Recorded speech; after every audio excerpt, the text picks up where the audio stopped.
pihak Mirzani untuk melaporkan tentang dugaan adanya tindak pidana membuat pengaduan atau laporan palsu.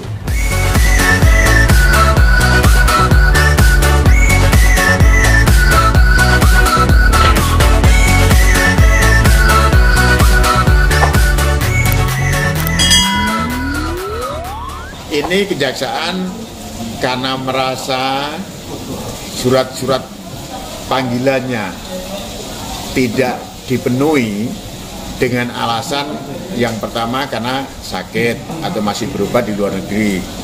Harusnya dijelaskan tentang keberadaan yang sebenarnya, dan kalau perlu bisa kan harusnya sidang dengan elektronik.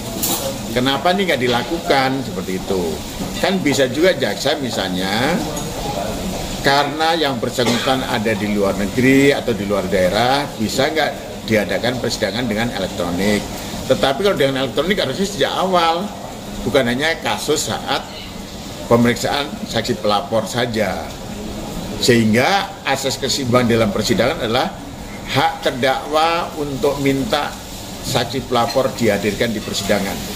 Karena saat itu juga terdakwa punya hak untuk menanyakan kebenaran tentang apa saja yang dikemukakan oleh saksi pelapor saat melaporkan diri terdakwa melakukan perbuatan sebagaimana yang didakwakan. Ya bisa saja dimaknai seperti itu, karena kalau tanggung jawab pelapor harus membuktikan bahwa laporannya itu benar, apalagi sampai naik ke perkara pidana sampai disidangkan. Kewajiban pelapor untuk membuktikan bahwa laporannya benar, dalil-dalil laporannya itu benar, didasarkan pada minimum 2 alat bukti. Dari 2 alat bukti itu nanti baru hakim akan yakin terbukti atau tidak.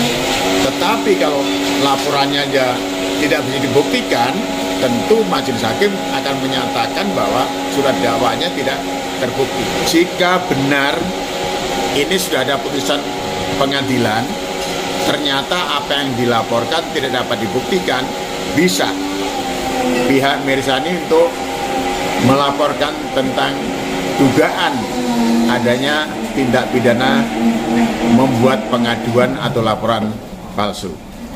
Seperti itu. Terima kasih. Dan bahkan tidak hanya itu, bisa juga pihak Mirzani untuk mengajukan gugatan perbuatan melawan hukum yang merugikan dirinya.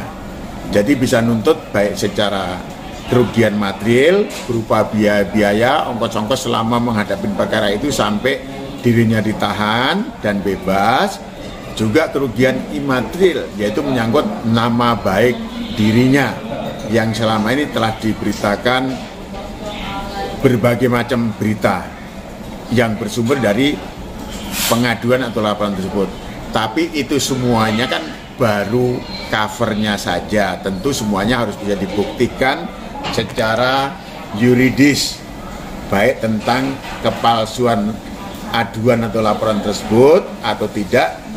Pihak pelapor nanti, pihak Nikita Mirzani harus membuktikan bahwa benar pengaduan atau laporan dari pelapor perkara dirinya sampai jadi terdakwa itu palsu atau tidak yang sebenarnya, seperti itu.